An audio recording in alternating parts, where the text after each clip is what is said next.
and she had been off Effexor for a week, and I have never seen someone so miserable. And she was like, give me my Effexor, and me, I was like, oh my gosh, that lady's gonna die. It was like so traumatic for me, but I'm like, it really does cause like physical symptoms, especially those harsher ones. There's some that you could stop cold turkey, but I really try to gain a relationship with my patients, and I always try to really, like, if you're wanting to stop it, just talk to me.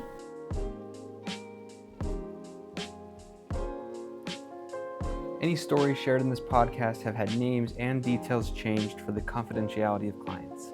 Any resemblance to someone real is coincidental. Thank you for joining us. Hello everybody, thank you for joining us for another episode. We are pleased to have Melanie join us again, and since I failed to do this last time, we're going to have Melanie tell you a little bit about what a psychiatric nurse practitioner is and what she does. So, it's all you. Cool. So, yeah, Melanie Nielsen, I'm a psychiatric nurse practitioner.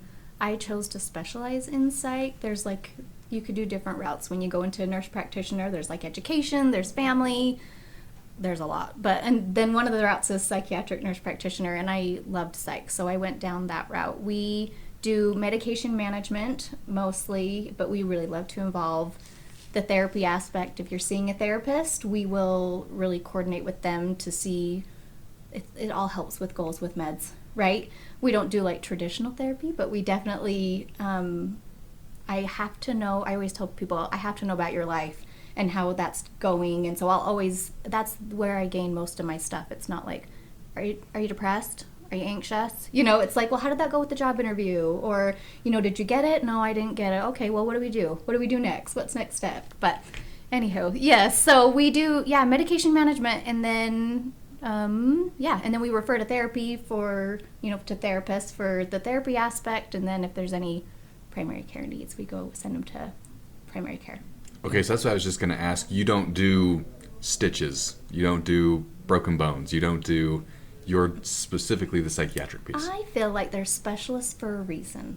Yeah. You know what I mean? I like that. Yeah, and it's all so good. I feel bad. I tell patients a lot, I feel bad for primary care because they have to know so much, and then so it would be hard to really nail down a psychiatric diagnosis or psychiatric medications if you're also worried about the wart on your toe and your back's hurting and we're going to go get an x-ray of your hand. Do you get what I'm saying? It's so much in one, usually 20-minute appointment to delve into. Yeah. Yeah. But that's why we have specialists. Yeah. And we should. And that's great. Yes. Okay, well, we're glad to have you on again. Mm-hmm. In this video, we had talking about the importance of medication adherence. Mm-hmm. So, actually taking your medication as your doctor, your nurse practitioner prescribes those things. Mm-hmm. Why is that such a big deal? Why can't I just stop taking my meds? Oh boy. And people do this for so many different reasons. Yeah. They're like, I feel better, so I just stopped them. And I'm like, oh, okay. Well, and I'm different in that I let the patient kind of guide a lot. And so, but with that, I'm like, okay, next time you do that, why don't you tell me? And we can go a little slower. Because some patients will be like, yeah, I stopped my Cymbalta, which is traditionally not fun to just jump off of, and then they're like, oh, I was having such bad side effects with it, and I'm like, well, were you taking it consistently? Well, no. And I'm like, well, yeah, you're gonna get those, they call them brain zaps, that's the term, Mm-hmm. And you guys have probably heard it before. Yeah, oh my heck, I will never forget the first time I was in clinical and this lady came in and she had been off Effexor for a week, and I have never seen someone so miserable, and she was like, give me my Effexor, and me, I was like, oh my gosh, that lady's gonna die. It was so traumatic for me, but I'm like, it really does cause physical symptoms, especially those harsher ones. There's some that you could stop cold turkey, but I really try to gain a relationship with my patients, and I always try to really, if you're wanting to stop it, just talk to me, because then we can safely get off of it. We can talk pros and cons, and then we can find a way to safely get off of it. Another rule of thumb that I do is I'm like, okay, if you want to stop a med, let's commit, and you got to do a full month, because some people will get off a med and they'll feel really, really crappy, and then they'll get right back on it, which there's discontinuation side effects with meds. So just getting off of them, and that doesn't mean that you need them necessarily. You know what I mean? Your body's just adjusting to getting off of them. So I'm like, I know you might feel crappy, and then later on feel within a month feel awesome, or the opposite where you're like, I feel great. And then a month later you're like, just kidding. I don't. Yeah, I got depressed. So I'm like, let's just commit to a month, and then either way we'll know. And then people are so much more apt to be like, I stopped that. I get people a lot that are like, don't be mad at me. And I'm like, I won't be mad at you. It's your body. You're Just taking it. Yeah. Not even that. I'm like, it's your body. You do you. And then it's all learning experiences though, right? Like, so then I'm like, let's just communicate. Let's do it safely. Do it over a couple of weeks, even if it feels like it's monotonous or whatever, or if it's just you need different meds, or get a game plan with therapists though too, if they're seeing therapists. Like, I know, okay, let them know we're getting off of this so that they can be an objective view of what this looks like. Yeah. Can you talk us through discontinuation side effects? Like, give us some examples. What might people experience? So brain zaps, you said that. Oh, brain zaps are huge with some of the like SNRIs, but even with SSRIs I see it. It literally feels like an electrical current. What people are like, it feels like I'm being like zapped in my brain. And so, and it's not like, it doesn't necessarily hurt, they say. It's just like, I don't like, It's weird. it's just odd. Inconvenient. Yes, yeah, it's just, yeah, that's probably good. It's just like super unnerving, I guess is the word. And then people can experience like flu-like symptoms, sweating bad, feeling nauseous. I mean, people vary, but yeah, it's like physical symptoms too, as well as feeling, quote, crazy is what people say. So I remember I had a lady one time that I was working with, this was years ago, who came in, and as she was sitting in the lobby, she was wearing sunglasses, which was not normally something she would do. And I came out to get her, and she was like holding onto the wall as she walked, and she looked really, really pale. And to the point where I even was like, hey, do you want to like are you okay? Like, do you want to hold my arm as we walk down? And she had cold turkeyed one of her meds. I won't claim because I'm not a doctor, but it was like a whole insight to me that we have got to be very careful in working with our professionals if we're going to do this. And I think people can come off their meds. I don't necessarily think that they can't do that. Let's keep people in the loop that need to be in the loop, because then you might need, at least with this specific med, you probably couldn't just call and your doc would be like, yeah, let me give it back to you, right? Which that's a whole nother pet peeve for another video. But like, what if people need prescriptions and it's like, I need a refill and I can't get in to see you, or it's the holiday weekend or something? We can do that in another video. But it's important to let the doctor know, or the nurse practitioner, or however you want to be referred to, when you're going to discontinue the meds. And because some are like literally dangerous. Like if you get off benzos cold turkey, you could die. You could seize and die. Do you want to like not? That's doomsday. Yeah, you know. But so tell everybody what is a benzo. Like, so like Xanax, clonazepam, Ativan, Valium. You know, like common for anxiety. Common for like panic disorder, anxiety. Yes, and we sometimes will use it for just like really crisis moments. You know that they're just what would I say? Like episodic. Acute. How do you say? There you go. Love that word. Yes. Like big stress moments, right? Okay. So, and then like people are a little fearful of those medications, especially primary care, because they're addictive, right? It is what it is. And they're not only mentally, like mental dependency, but there's physical dependency on them too, because some people are like, I'm not panicking, my body just needs them. Like there's whole courses of how to get someone off a long-term benzo. But yeah, so then letting the patient know if we're using this more, oh gosh, there's so much to this subject, right?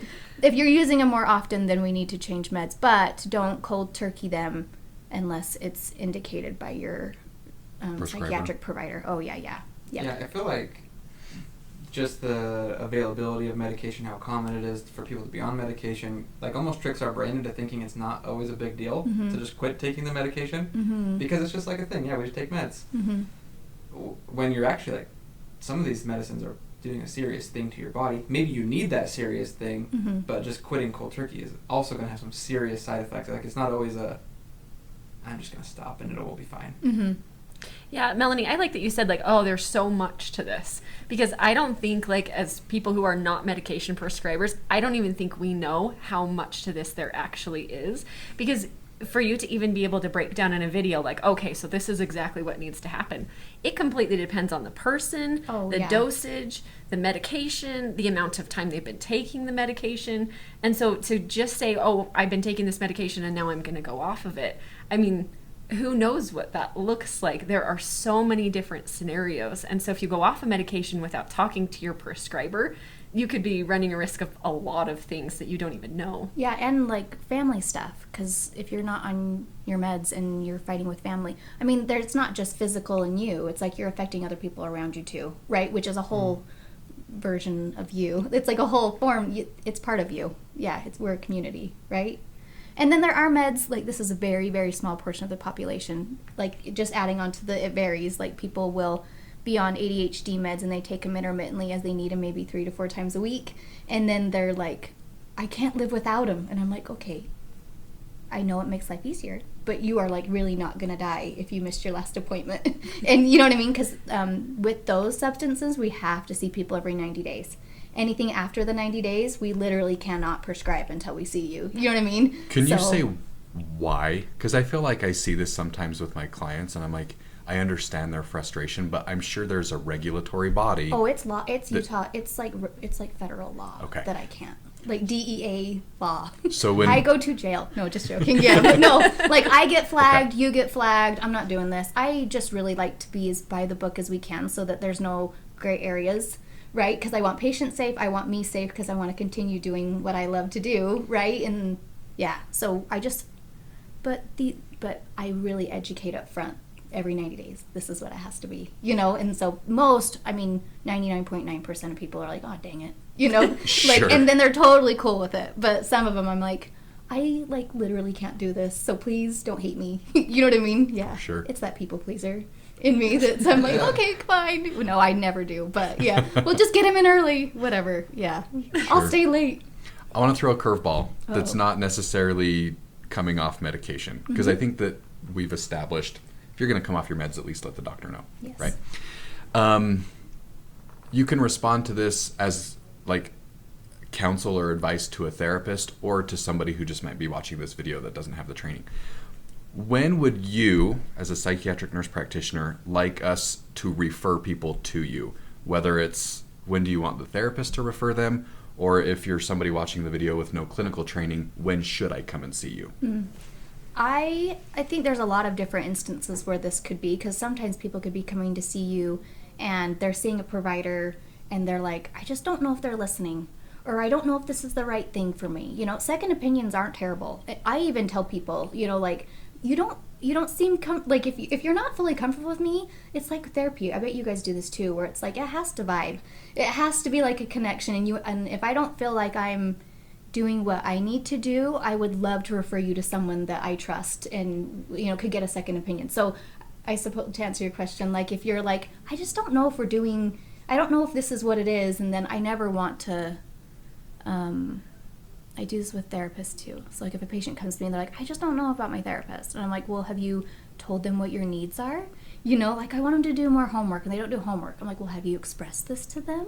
Do you know what I mean? So then for you as a therapist, I might say, well, have you asked your provider that? You know, like make sure you give both of you and the relationship the courtesy and time that it needs, you know, the communication it needs before you would switch to another provider, right? Okay. Or then if you are, so the other end of the spectrum is they're not on meds, they're not seeing a medication provider, and you're like, we're not getting a lot, like we're not getting anywhere. So then that might be a good thing to be like, maybe go see a mental health prescriber and just go see if maybe there's a medication that kind of help us through this like wall that we're hitting. Do you know what I mean? And then that would be a really good time to do it too. Because I feel like it's not uncommon here to have folks come in and who say, well, like, I don't want any part of medications, right?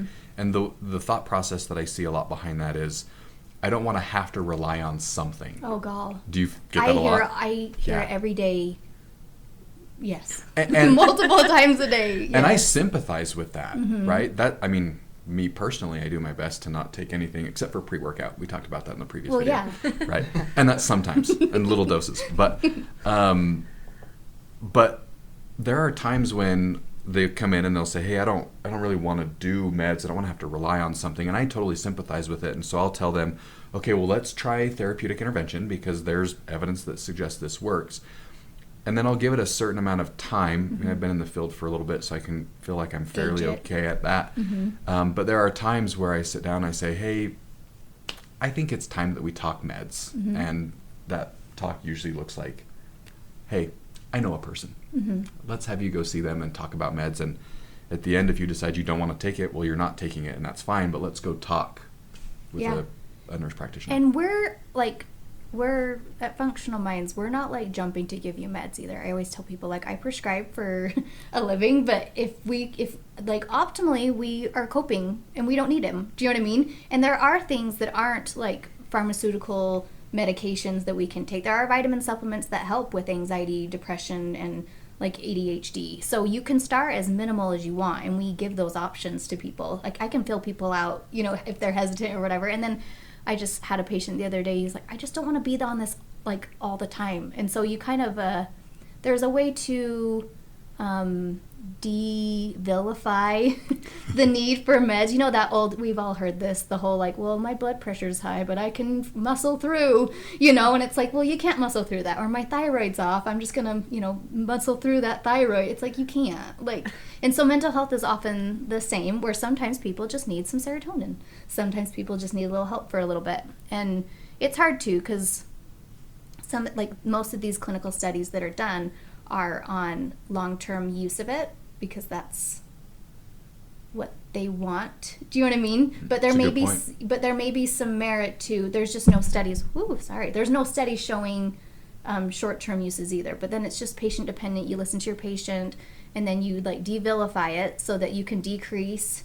Because there's often times where I just decrease a titch, and then we see how it goes, and then we decrease a titch, and then see how it goes. Like, oftentimes when people come in and they're like, I want to get off this med, I'm like, well, let's like chop it in half, or like let's just take, depending on the med, let's just go one lower dose, give it a month, one lower dose, give it a month, and see how you feel. So you're slowly doing it, and not like, let's chop it off. Do you know what I mean? Yeah. So there's ways to do it that's not as damning as other ways. Do you know what I'm saying? Sure. Yeah. Well, I'm sitting here thinking too, like, it's not that meds are all or nothing. It's not that it has to be all this or all that. But having said that, you need to take it as prescribed. Right, so like there's this kind of like dichotomy with that. It isn't all or nothing, but you've got to take it as prescribed. And if it's not working like you need it to work, that doesn't mean just stop taking it or make your own adjustments. That means talk to your med provider and have them help you make adjustments. And tell them that, and tell them you're frustrated, because I want people to tell me the good, the bad, ugly. Like, I'm good with all of it. I would rather you that than you call later and be like, well, I didn't tell Melanie. I'm like, why? Just tell me. I don't care. Do you know what I mean? Like, I'm doing this for you. Yeah, well, I'm like, this isn't for me. This is for you, you know? Like, I don't know what my month thing is. I've just realized I have like a month-long thing. Like, so when we start patients on something, I will say, let's commit for a full month. Take it super consistently, full month, and then we'll see how you feel. And if it's great, we'll keep it going. If it's kind of great, we may increase. Or if you hate it, we'll get off of it. No big deal. Like, you're not committed for the rest of your life to this med, right? I mean, if it's great for you, then some people will even come in and they'll be like, and they'll be super hesitant, and then I'm like, you've been doing really well for like 6 months now. You're like, you've been on it for a year now. You've been doing really good, and you've been going to therapy. Do you want to start maybe getting off of it? And they're like, no, I don't want to rock this boat. I am doing well. You know what I mean? So even like the most stuffy of not wanting to take stuff, they're like, I feel great. I don't want to adjust. And I'm like, that's fine. Let me know when you're ready, or if you're ever ready, and I'm more than happy to help out. Yeah. Perfect. It's been so good to have you here. Yeah. Thanks for coming in. Oh, thanks. So helpful. That's like not our wheelhouse, and I don't want it to be my wheelhouse because I don't have to learn all that stuff. So I'm glad that people like you. Well, thank you everybody for joining us for today's video. If you enjoyed it, please like, subscribe, or follow, and leave us a rating, and we'll see you on the next one. Thanks. Bye. Bye. If you enjoyed today's video, please like and subscribe. Thank you so much for watching. We've got other videos for you to check out and more exciting things coming soon, so thank you.